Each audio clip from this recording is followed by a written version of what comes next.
Welcome to another edition of Straight Shooting Sports Talk, and I'm your host, Dujane Bland, and today we're talking about the NBA Finals, and boy, what a finals we have on our hands. The Spurs, they throw a punch to the jaw, and the Heat, they land a counterpunch, which would appear to be a knockout blow with that 103 to 80 whatever win. I mean, it was a blowout. Tim Duncan, 3 of 13. Tony Parker, 5 of 14. I mean, their big three played one of the worst games in their team history. I mean, they were asked when was the last time that their big three altogether didn't perform, and they couldn't even think of one.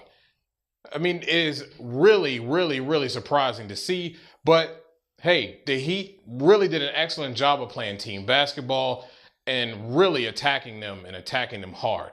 Now, LeBron James only had 17 points, but he did what he likes to do and what he does best.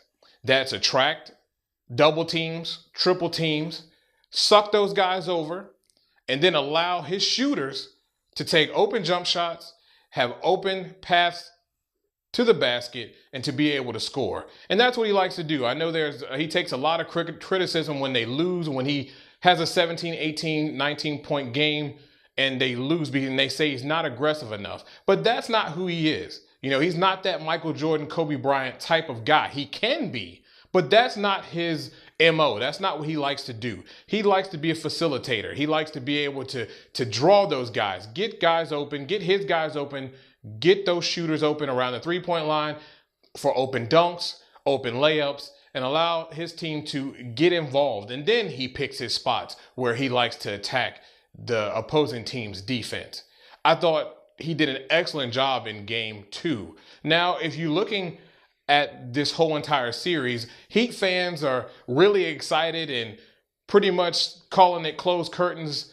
You know, the Heat are gonna really take it to them at this point, especially after the performance that they did Sunday. But when you look at this, if you're the Spurs, you're in your happy place. I mean, no. Do you like the fact that your big three look like big chumps out there? No.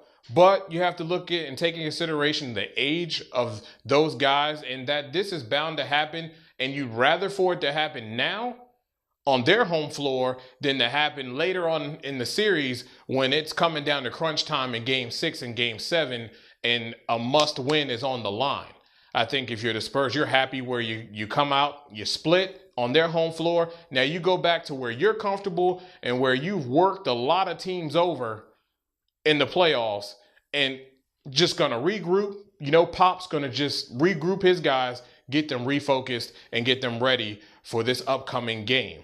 Now, and when you look at this entire series, the Heat in San Antonio are whopping 3-22.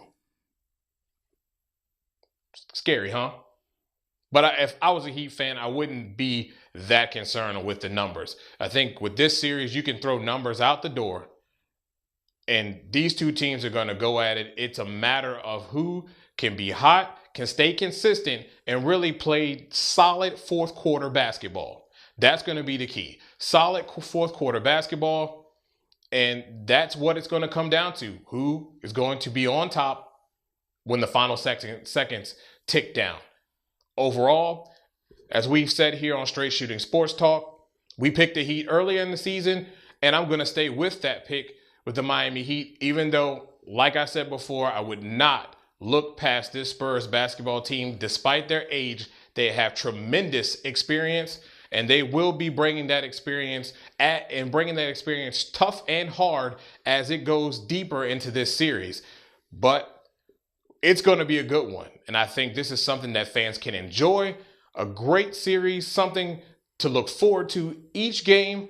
And for fans of these two teams, it's heart attack city, man. I mean, it's going to be grueling for these two fan clubs of these basketball teams. So enjoy the finals and live it up, man. This is the best I think we've seen in finals history so far in the last several years.